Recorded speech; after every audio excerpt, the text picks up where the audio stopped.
வணக்கம் வணக்கம் வணக்கம் நண்பர்களே. அதாவது இரவோடு இரவாக ஸ்டாலின் மருத்துவமனையில் அனுமதிக்கப்பட்டிருக்கிறாரு. திமுகவினர் பதற்றம்.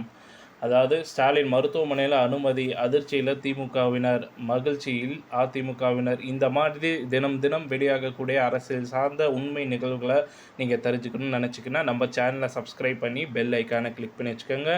செந்தில் பாலாஜியின் பிரச்சனை உடல்நலை குறைவு அல்லது நெஞ்சுவலி காரணமாக அறுவை சிகிச்சை எல்லாம் பார்த்திங்கன்னா பண்ணிகிட்ருக்காங்க. செந்தில் பாலாஜிக்கு காவேரி மருத்துவமனையில் நலமுடன் இருக்கிறார் அப்படிங்கிற மாதிரி பார்த்திங்கன்னா இன்றைய தினம் மருத்துவமனை நிர்வாகம் மூலம் தகவல் வெளியிடப்பட்டிருக்கு.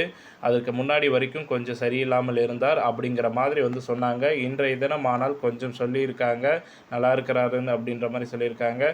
கொஞ்சம் நேரத்துக்கு முன்னாடி, அதாவது 1 மணி நேரத்துக்கு முன்னாடி பார்த்திங்கன்னா இன்னொரு மருத்துவமனை நிர்வாகம் ஒரு தகவல் வெளியிட்டாங்க. நமது முதலமைச்சருக்கு மு.க. ஸ்டாலின் உடல்நலை குறைவால் தற்போது கிரீன்வேஸ் சாலையில் உள்ள அப்போலோ மருத்துவமனையில் அனுமதிக்கப்பட்டிருக்கிறார். அதாவது அப்போலோ மருத்துவம் நிர்வாகம் பார்த்திங்கன்னா வெளியிட்டிருக்காங்க இந்த தகவலை. அப்படிங்கிற மாதிரி பார்த்திங்கன்னா திமுக சைடில் பார்த்திங்கன்னா மிகப்பெரிய ஒரு பிரளயமே பார்த்திங்கன்னா ஏற்படுத்தியிருக்கு. என்ன அப்படின்னு பார்க்கும் பொழுது, அதாவது திமுக முதல் பார்த்திங்கன்னா மு.க. ஸ்டாலினை பொறுத்த வரைக்கும் ஒரு பக்கம் செந்தில் பாலாஜியின் பிரச்சனை, இன்னொரு பக்கம் எதிர்க்கட்சியின் எடப்பாடி பிரச்சனை, இன்னொரு பக்கம் பார்த்திங்கன்னா இன்னொரு பக்கம் எதிர்க்கட்சியின் எடப்பாடியின் பிரச்சனை அப்படின்ற பொழுது தமிழக ஆளுநர் குழு பிரச்சனை பார்த்திங்கன்னா கொடுத்துட்ருக்குறாங்க. இங்கிட்ட பார்த்திங்கன்னா திமுகவுடைய பிரச்சனை தான் பார்த்திங்கன்னா மிகப்பெரிய பேசும் பொருளாக ஒரு பிரச்சனையாகவே மாறி இருக்குது. அது மட்டும் இல்லாமல் தலைமை செயலகம் பார்த்திங்கன்னா அதாவது அவங்க செய்த செலவு வரைக்குமே பார்த்திங்கன்னா இப்பொழுது கணக்கு பார்க்குற அளவுக்கு இப்போ ஒரு பிரச்சனை செந்தில் பாலாஜியின் காரணமாக நடைபெற்று கொண்டே இருக்கிறது. இப்படிப்பட்ட ஒரு சூழ்நிலையிலே அனைத்து பிரச்சனைகளையும் சமாளிக்க முடியாமல் தற்போது அப்போலோ மருத்துவமனையில் இரவோடு இரவாக பார்த்திங்கன்னா சிகிச்சையில் இருக்கிறார். முதலமைச்சர் ஸ்டாலின் அவர்கள் பார்த்திங்கன்னா அதிரடியாக அந்த தகவலை வெளியிட்டிருக்கிறாங்க. அப்போலோ மருத்துவமனை நிர்வாகம் வெளியிட்டிருக்காங்க. தகவல் வெளியிட்ட கொஞ்ச நேரத்தில் பார்த்திங்கன்னா திமுகவுக்கு பார்த்திங்கன்னா ஒரு மிகப்பெரிய அதிர்ச்சியாக அமைஞ்சிருக்கு.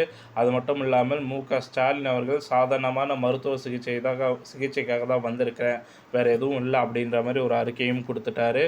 ஸோ என்ன அப்படி பிரச்சனை அப்படி பார்க்கும் பொழுது செரிமான கோளாறு பிரச்சனையால் அவதிப்பட்டிருக்கிறாரு. ஸோ அதனால் இரவோடு இரவாக பார்த்திங்கன்னா மருத்துவமனையில் அனுமதிக்கப்பட்டிருக்கிறாரு. இப்படி இந்த ஒரு சின்ன தகவல் தான் பார்த்திங்கன்னா கிடச்சிருக்கு. வேறு எந்த ஒரு பெரிய விஷயமும் எதுவும் இல்லை. அது மட்டும் இல்லாமல் எண்டோஸ்கோபி சிகிச்சை எடுப்பதற்காக மட்டுமே இன்று இரவோடு இரவாக நான் பார்த்திங்கன்னா மருத்துவமனைக்கு வந்திருக்கிறேன். மற்றபடி வேறு எதுவும் இல்லை. அதாவது ஜூலை 4ஆம் தேதி நாளைக்கு காலையில் எப்பொழுதும் போல் பார்த்திங்கன்னா வீடு திரும்பிடுவேன், நான் நல்லா தான் இருக்கேன் அப்படின்ற மாதிரி பார்த்திங்கன்னா ஒரு தகவலும் கொடுத்துட்டாரு.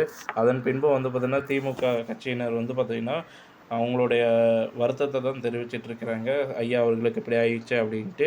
ஸோ இந்த தகவல் பிடிச்சிருந்தால் லைக் பண்ணுங்கள், ஷேர் பண்ணுங்கள். நன்றி, வணக்கம்.